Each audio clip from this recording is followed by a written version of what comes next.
What would make a strict millionaire doctor risk everything he's built for two little girls he just met in a grocery store? Stay with us to hear the astonishing true story of how one man's split-second choice led to a battle for love, a fight for justice, and a lesson about what family really means, because you won't believe how it all ends. Dear friend, what you're about to experience is not just a story.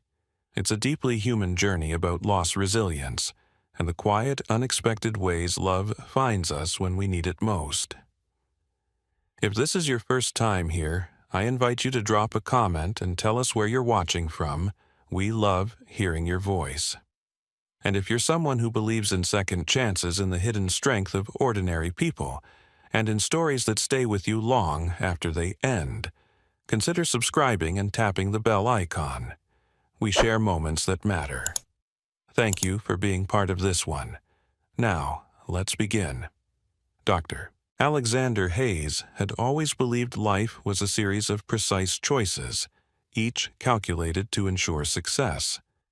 He had spent decades perfecting his routines, his relationships, and his reputation as the city's most meticulous neurosurgeon. People whispered about his cold precision, his ability to detach from emotion even while saving lives. In Charleston's elite circles, he was the man with everything but warmth. That evening, Alexander's schedule was as rigid as any other day. The sun dipped behind the historic buildings of Charleston, washing the streets in a soft amber glow. Alexander stopped by a small grocery store on King Street, intending to pick up a bottle of mineral water before heading home to his stark, immaculate apartment. His mind was already preparing for tomorrow's back-to-back surgeries when something jolted him from his inner monologue. Two little girls stood perfectly still in front of the candy aisle, their wide eyes locked on rows of chocolate bars as if they were priceless treasures. Their clothes were tattered, their hair messy. They didn't cry, didn't plead, didn't even glance at the adults bustling past. They simply stared, silent and unmoving, like statues left behind in a world that had forgotten them. A tremor of confusion rattled Alexander. He had seen countless children screaming for treats, tantrums erupting in grocery aisles. But this eerie, hushed hunger, it was like nothing he'd ever encountered. He took a cautious step closer, his polished shoes clicking against the tiled floor. His voice, usually clipped and commanding in operating rooms, came out softer than he expected. "Sweethearts, are you okay?" The taller girl, whose shirt hung loose on her thin frame, lifted her gaze to meet his eyes. "We're just hungry," she whispered, voice so quiet it barely existed. Her words sliced through Alexander's armor like a scalpel. It wasn't a plea, it wasn't dramatic. It was the brutal honesty of a child who no longer believed anyone was listening. The store clerk appeared from behind the register, eyes narrowed. "They've been here half an hour, sir, just standing there. We don't need loiterers." He motioned as if to shoo them away, but Alexander raised a hand, his face hardening into the expression that made colleagues and adversaries alike step back. "They're with me now," he said firmly, even though a voice in his head screamed he had no idea what he was doing. Alexander reached for a basket, his hands oddly unsteady as he filled it with things he imagined children might like. Sandwiches, apples, juice boxes, and finally the chocolate bars they'd been staring at with such silent desperation. When he placed the bags gently into their small hands, the girls hesitated, eyes darting between him and the food as if it might vanish.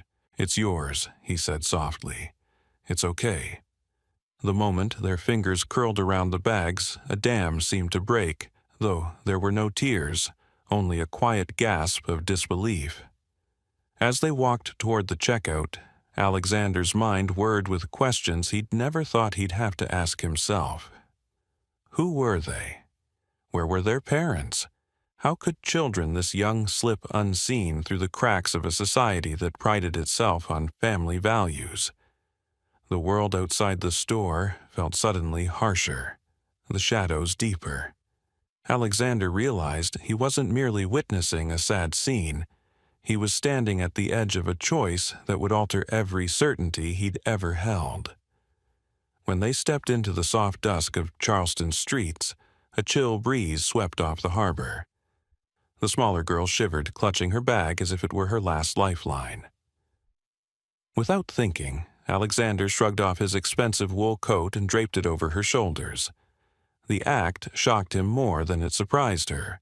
He'd spent years insulating himself from entanglements, from vulnerability.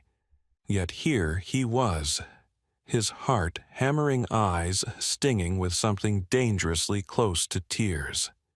He crouched down so they were eye to eye. "Do you have somewhere safe to sleep tonight?" The girls exchanged a look that said more than words ever could. "No." The older one admitted, her voice as thin as the night air. It was then Alexander realized he couldn't turn his back, even if it meant dismantling the carefully ordered life he'd built brick by brick. This is the moment that changed everything. A man who thought compassion was weakness found himself offering his hand to two lost souls. In that instant, he made a choice that couldn't be undone, a choice that would force him to confront a world of pain he'd long ignored. He had stepped into a story far bigger than himself, a story about second chances, about seeing the invisible, and about discovering that love can come when we least expect it. As they started walking together into the Charleston night, Alexander glanced down at the girls who held their chocolate bars with a reverence he'd never seen. He wondered what had led them here, what shadows chased them, and what demons he might have to face by their side. The answers would unfold in the days to come, but one truth was already clear. This encounter was no accident, and his life would never be the same. And so begins the unraveling of Dr. Alexander Hayes, the man who thought he knew everything, into someone who would come to understand what truly matters. But what haunted past do these girls carry, and what storms await them all? That is where our story takes its first turn as we follow Alexander into the unknown. Alexander Hayes had never considered his apartment anything but a place to sleep between surgeries. It was a monument to efficiency: sleek gray furniture, spotless marble counters, and walls adorned only with framed degrees and medical commendations. He had designed every inch of it to reflect control, order, and the image he'd spent his life perfecting. But when he pushed open the door that night, leading Lila and Sophie inside, he realized for the first time just how empty it truly felt. The girls hesitated on the threshold. Their eyes darted from the towering ceilings to the cold, glossy floors, as though they'd stumbled into a place meant for someone else. Someone powerful, unreachable. Alexander set the grocery bags on the kitchen island, turning back to see Lila clutching Sophie's hand so tightly her knuckles were white. He softened his voice as best he could. "Come on in. You're safe here." They stepped inside, small feet moving cautiously across the echoing foyer. Sophie jumped at the sound of her own footsteps, and Lila's gaze kept flicking to Alexander's face, searching for any sign that he might change his mind. Alexander could almost hear his mother's voice from decades ago, asking why he never invited friends over as a boy. He'd always said he liked his space quiet. But tonight, the silence pressed on him like a weight. He offered them stools at the kitchen island. They climbed up slowly, eyes round as they watched him unpack the bags. He opened the sandwiches and poured juice into 2 glasses. They took the food with trembling hands, eating with a kind of reverent caution that tore at him. They chewed slowly, as if afraid each bite might be their last. It was impossible for Alexander to imagine how many nights they'd spent like this, hungry, terrified, alone. As they ate, Alexander found himself telling stories he hadn't thought about in years, how his mother used to burn pancakes on Sunday mornings, how he'd once been afraid of thunderstorms. He talked quietly, more to fill the cavernous silence than to entertain, But to his amazement, Lila and Sophie listened with rapt attention, eyes wide and lips slightly parted. He realized that no one had probably spoken to them like this in a very long time, like they mattered, like they were worth the words.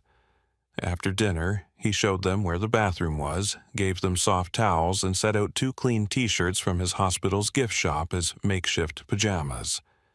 As they changed, he looked around the guest room he'd never used. It felt sterile, like a hotel.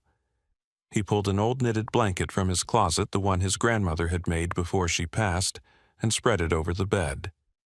For the first time in years, he wondered what she would think of him now.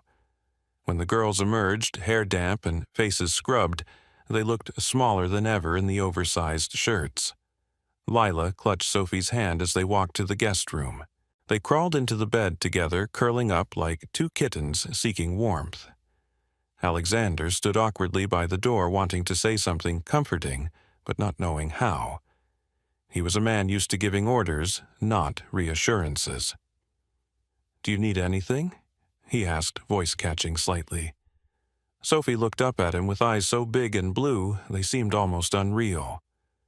"Will you still be here when we wake up?" she whispered. The question struck him like a punch to the chest. How many times had they woken to find someone gone or never returned at all? He forced a smile, though his throat burned. "I'll be right here," he promised. He turned off the light, leaving the door cracked so the hallway glow could seep in. Back in his living room, he paced in the hush, every tick of the clock amplified. He thought of the complicated surgeries he'd performed, the lives he'd held in his hands. None of it had made him feel as terrified or as determined as he did right now. His mind churned with practicalities, calling social services, finding a lawyer, figuring out what the girls needed tomorrow. But beneath all that, something deeper stirred a fierce protectiveness he'd never known. He realized he couldn't just pass them off to someone else. It wasn't an option anymore. They were his responsibility now, for better or worse. Alexander pulled up his laptop and began searching frantically local shelters, foster care laws, missing child databases. He read stories of children who slipped through the cracks, some never found, some returned to abusive homes because no one stepped up. Statistics leapt from the screen, thousands of kids missing from foster care each year, countless others shuffled like paperwork. His chest tightened with each line he read. He thought back to his patients' families, how they wept and prayed outside operating rooms.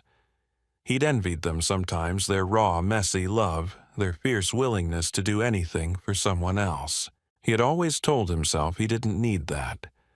But watching Lila and Sophie sleep, cheeks pink and bodies relaxed for the first time, and who knows how long, he felt an ache he couldn't ignore. He wanted to fight for them, not just patch them up and send them back into the dark. He texted his assistant to cancel his appointments the next morning. He needed time to think, to figure out the right path. He replayed the evening over and over, the way the girls had looked at the chocolate bars, the way they'd flinched when someone raised their voice, the haunting quiet that spoke louder than screams ever could. This was not something he could schedule or fix with precision. This was a leap into chaos, into feeling. And for a man who had built his life on avoiding both, it was terrifying. But it was also the most alive he'd felt in years. That night, he barely slept. He kept the door to the guest room open, listening for nightmares ready to rush in if either girl cried out. He didn't know yet what tomorrow would bring, or how the world might try to tear them apart. But he knew one thing with absolute certainty: he wasn't going to let them face it alone. The next morning dawned gray and drizzly, the kind of Charleston morning that made the world feel hushed. Alexander tiptoed into the guest room to find Lila and Sophie tangled together under the knitted blanket, breathing softly. He stood for a long moment, memorizing their peaceful faces. It felt wrong to wake them, but he knew they couldn't hide forever. He brewed hot cocoa and set out bowls of oatmeal, hoping the warmth would soften the conversation they needed to have. When the girls wandered into the kitchen rubbing sleep from their eyes, they looked younger than ever. Alexander knelt so he could meet them eye to eye. "Lila, Sophie, I need to understand where you came from." He began carefully, heart pounding. He didn't want to scare them, but he couldn't help them without knowing the truth. Lila's eyes darted to Sophie's. She looked down, lips pressed tight. Then, in a voice so small he had to lean in to hear, she said, "There was a place with a white fence and a barking dog." It was cold. He kept his voice even though rage flared in his chest. "Was it a house? A building?" Sophie nodded slowly. "A big house. Lots of kids. We slept in one room with metal beds. A lady yelled a lot. She said we were bad." Her voice cracked on the last word and tears welled in her eyes. Alexander took her hand gently. "You are not bad," he whispered fiercely. "None of this is your fault." Through broken sentences and long silences, a heartbreaking picture emerged. They had been in a place called West Haven Home, a rural orphanage near Asheville. It was supposed to be temporary foster care, but no one ever came for them. The woman in charge, Mrs. Crandall, was cruel, quick to slap or shout, and often left them hungry. Sophie described nights when the power went out, and the other children huddled together in the dark, afraid to cry because crying brought punishment. Alexander's hands trembled as he poured more cocoa, trying to hide his fury. He remembered reading about underfunded orphanages like this, places hidden in rural corners of the country, unregulated and forgotten. Stories of children who simply disappeared, their cases buried under paperwork and excuses. He looked at Lila's thin wrists, Sophie's wary eyes, and felt a wave of guilt for every time he'd ignored the world beyond his hospital walls. Determined to confirm their story, he made discreet calls to contacts in child welfare. By evening, he had spoken with a social worker named Mrs. Brenner, who had once investigated West Haven, but couldn't get funding to pursue the abuse allegations. Her voice over the phone was weary and tinged with bitterness. "They hide those kids away, Dr. Hayes. I tried to blow the whistle years ago. No one listened. If you've got them safe, don't let them go." That night, the girls fell asleep on the couch beside him, worn out by their confessions. As they dozed, Alexander scrolled through news archives, seeing headline after headline about missing children, overwhelmed caseworkers, and orphanages closed down only after tragedies. He read about one boy who'd escaped a similar home, only to vanish into the streets. Another article told of a girl found dead in a foster home that had failed 7 inspections. Each story was a stab of ice in his heart. He shut the laptop and looked at the girls sleeping with their heads touching, breath sinking as if they shared a single dream. It hit him then with devastating clarity. He wasn't just sheltering them from the rain. He was protecting them from a world that had failed them at every turn. And for the first time he felt the full, terrifying weight of what that meant. He understood now why they flinched at loud noises, why they froze when someone raised their voice, why they hoarded food even when the fridge was full. Their fears weren't childish worries. They were survival instincts honed in a place where safety didn't exist, and he knew no therapy, no gentle words could erase that overnight. He decided to bring in Mrs. Brenner, who agreed to meet the girls in person. She arrived the next afternoon, a tall woman with kind eyes and a voice like warm honey. Lila hid behind Alexander's leg when Mrs. Brenner entered, but Sophie peeked out curious. Mrs. Brenner knelt down, her voice soft and patient, asking about their favorite colors and what they liked to draw.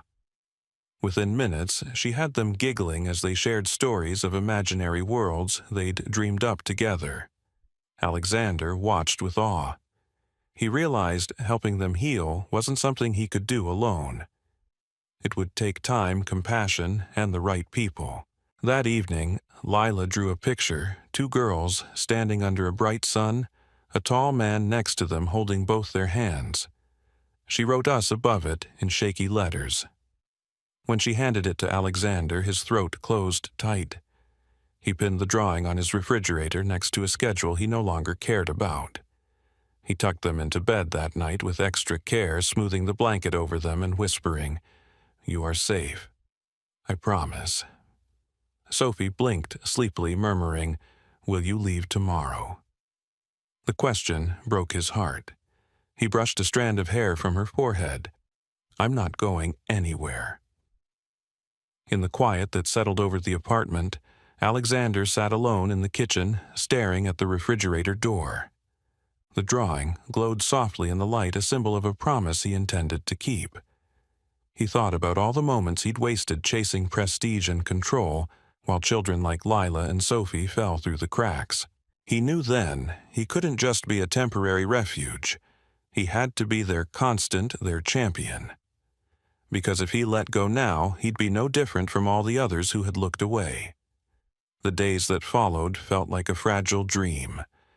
Alexander arranged therapy sessions with Mrs. Brenner, helped the girls decorate their room with pastel sheets and twinkling fairy lights, and learned to braid Lila's hair, though his fingers fumbled at first. He took them to the park where they shrieked with laughter on the swings, their joy so pure it drew tears to his eyes. For the first time in years, Alexander Hayes began to believe he might be capable of love beyond his work. Then the phone call came. Late one evening, as the girls were brushing their teeth in matching pajamas, Alexander's cell phone buzzed with an unknown number. The voice on the other end was low, slick, and unfamiliar. "This is Mason Turner," it began. "I believe you have something that belongs to me." Alexander's chest tightened. Mason claimed to be the girl's biological father, a fact he confirmed with birth dates and a few details only someone close to their mother would know. Mason demanded custody, citing family rights with a tone that chilled Alexander's blood. As the days unfolded, Mason's intentions became clear. He had discovered news of Alexander's wealth through a social media post praising his recent hospital donation. Mason saw an opportunity, not a chance, to reclaim lost daughters. He contacted a lawyer, filed an emergency custody petition, and painted Alexander as a kidnapper with no legal standing. The girls, who had begun to laugh freely and sleep soundly, were suddenly hushed again, shadows darkening their eyes. They asked if they'd be taken away, and Alexander's heart broke every time he answered with the truth. "I don't know yet." He called Mrs. Brenner in a panic. "What are our options?" he asked, voice hoarse. She explained that while the courts often lean toward biological parents, especially when no adoption has been formalized, there were paths forward. Documenting the girl's trauma, proving Mason's unfitness, and showing the stability Alexander had provided could sway the judge, but she warned him the process would be brutal. Mason's lawyer would dig into his past, question his motives, and exploit any weakness. Alexander found himself in a fight more exhausting than any surgery. Nights were spent gathering evidence, writing affidavits, collecting statements from therapists and neighbors who had seen him with the girls. Mrs. Brenner worked tirelessly, connecting him with experts who could testify to the psychological harm of returning the girls to an unfit parent. They discovered Mason's history of DUIs, domestic violence charges, and a pattern of disappearing for months at a time. Each document was another layer of armor Alexander needed to protect Lila and Sophie. The day of the first hearing arrived like a storm. Rain lashed the courthouse steps as Alexander held the girls' hands, walking them inside. Mason stood by the courtroom doors, smirking. His eyes passed over Lila and Sophie without recognition, like they were strangers or worse, possessions. When the hearing began, Mason's lawyer argued biological rights, accusing Alexander of manipulating the girls. But when the judge asked Mason why he hadn't searched for them sooner, his answer was a shrug. Didn't know where they were, figured someone would handle it. Alexander's attorney presented his case methodically. Photos of the girls smiling with Alexander, statements from Mrs. Brenner and the girl's pediatrician describing their newfound stability, and a folder documenting Mason's violent past. The judge's face remained impassive, but when Sophie was called to speak privately in chambers, Alexander's heart nearly stopped. He watched her walk away, her small shoulders squared, with more courage than he felt in his own bones. Sophie told the judge about the night spent hungry, the shouting, the fear. She described how Dr. Hayes never raised his voice, how he made pancakes and read bedtime stories. "He makes me feel like I matter," she said, her voice soft but steady. Lila spoke next, telling the judge how she knew Mason wasn't safe. "He never came for us. But Dr. Hayes did. When the girls emerged, they ran into Alexander's arms, sobbing with exhaustion but relief. He held them tight, vowing silently that, no matter what happened, he would not abandon them. The judge recessed the hearing to review evidence, and the days that followed were agony. Alexander canceled surgeries, ignored hospital calls, and spent every waking moment preparing for the final decision.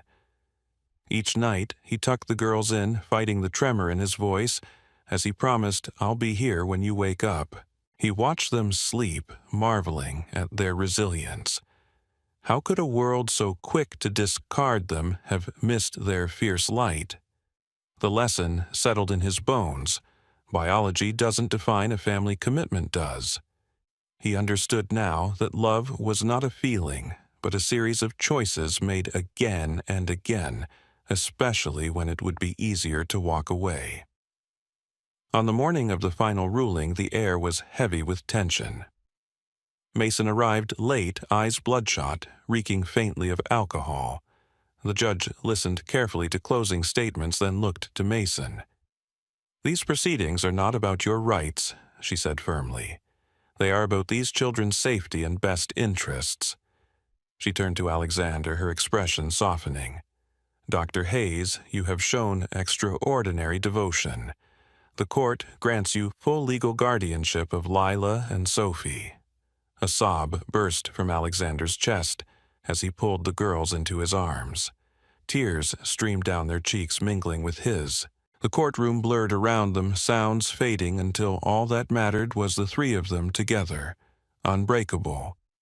And as they stepped out into the pale Charleston sunlight, Alexander knew the real fight was only beginning, the fight to build a life worth every sacrifice, every sleepless night, every tear shed in the quiet hours.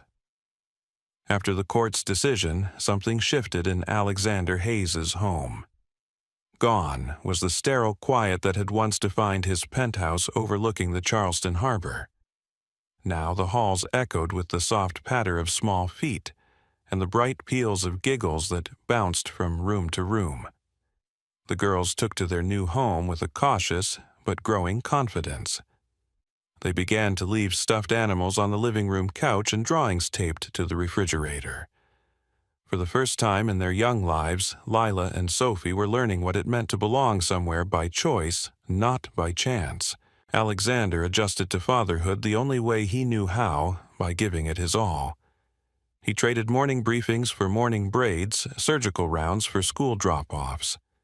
He discovered he could memorize bedtime stories as easily as complex surgical procedures, and found himself humming silly songs in the kitchen as he cooked breakfast. He learned which brand of cereal made Sophie's eyes light up and which pair of socks was Lila's favorite. Each small discovery deepened the sense that they were building something new together, one ordinary moment at a time.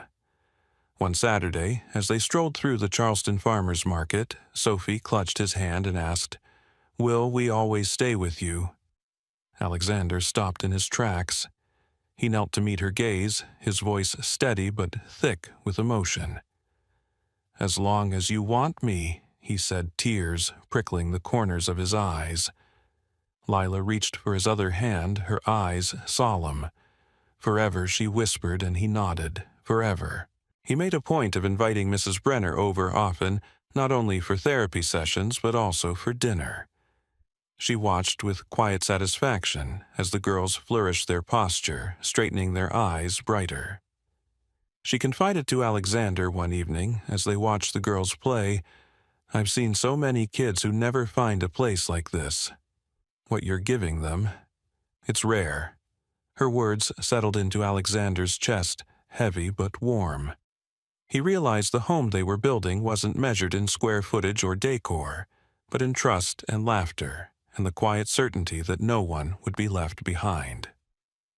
One evening, as the girls were drawing at the dining table, Alexander overheard them whispering about their mother. Lila hesitated, then turned to him. "Do you think Mom would like it here?" The question caught him off guard, and for a moment he couldn't speak. He took a slow breath, choosing his words with care. "I think she would be proud of how brave and kind you both are," he said softly. Sophie crawled into his lap, resting her head against his chest. The moment felt raw and real, a reminder that love can heal but never completely erase old wounds. Alexander started a new tradition he called Family Fridays, where every week they'd pick a movie, make homemade pizza, and camp out in the living room under a fort of blankets. It wasn't just a night of fun. It was a ritual of reassurance, a promise that no matter what storms came, they would face them together. He decorated the walls with framed photos of the three of them at the park, baking cookies, or just cuddled up on the couch. Each snapshot a testament that love is not something stumbled into, but something fiercely chosen. One day, Lila presented him with a small handmade book titled Our Family Rules. It included things like, "We always say, 'Good night.'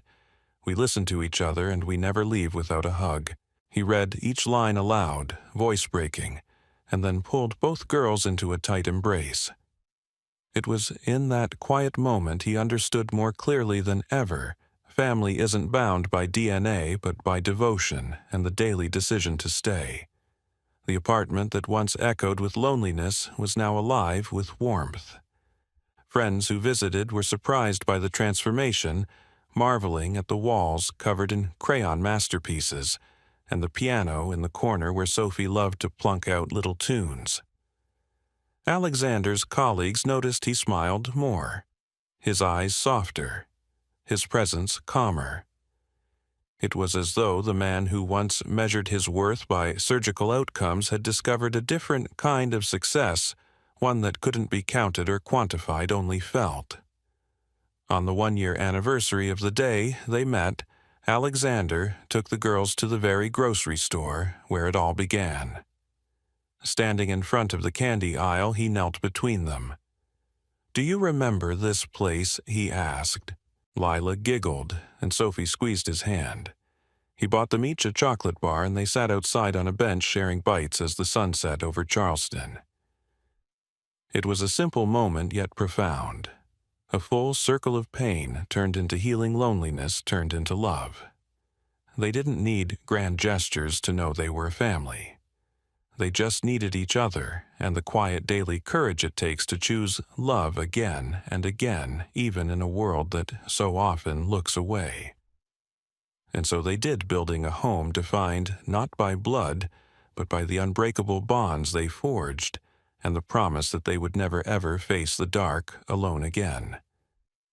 From the moment Dr. Alexander Hayes met two hungry little girls silently staring at chocolate bars, he was set on a path he could never have foreseen. His carefully structured life, defined by precision and routine, unraveled in an instant, revealing how hollow success can feel when it's unshared. Bringing Lila and Sophie into his home taught him that all the degrees, accolades, and pristine apartments in the world mean nothing if you can't offer a child a safe place to rest and someone who won't walk away. By learning to listen to their fears and celebrate their small triumphs, he discovered love isn't a feeling that happens once, it's a daily commitment to stand by each other, even when the world makes it difficult. Their battle against Mason Turner showed the painful reality of a system that often prioritizes biological ties over a child's well-being. But it also highlighted the power of courage and unwavering dedication. Alexander's victory was more than a legal outcome. It was proof that chosen family can be stronger than blood. The girls' gradual trust, their laughter at bedtime stories, and the joy of seeing their drawings brighten once empty walls became daily reminders of the difference one caring person can make. Every small act of comfort helped them heal, showing that love grows in the moments we choose to stay when it would be easier to leave. The moral lesson from their story is both timeless and urgently needed. Today, true family is formed not by birth but by love, patience, and the choice to show up when it matters most. Real love means offering a hand during someone's darkest nights, not just standing beside them when things are easy. It demands sacrifice, forgiveness, and faith in second chances. In a world that too often teaches us to mind our own business and keep our distance, Alexander's journey challenges us to lean into compassion, even when it's uncomfortable or inconvenient. We can bring this lesson into our own lives by being present for the people around us, whether it's calling a friend going through a hard time, offering a warm meal to someone in need, or volunteering with groups that protect vulnerable children. Even small gestures of kindness can ripple out, touching lives in ways we may never fully see. And sometimes, as Alexander learned, opening our hearts to others doesn't just change their lives. It transforms ours too, giving us a purpose deeper than any personal success. Thank you so much for watching and sharing in this powerful story. If it moved or inspired you, please subscribe to our channel and give this video a thumbs up. Your support means everything to us and keeps us motivated to create more heartfelt stories like this one. We're grateful you're here, and we look forward to bringing you more tales that celebrate the power of love, family, and compassion.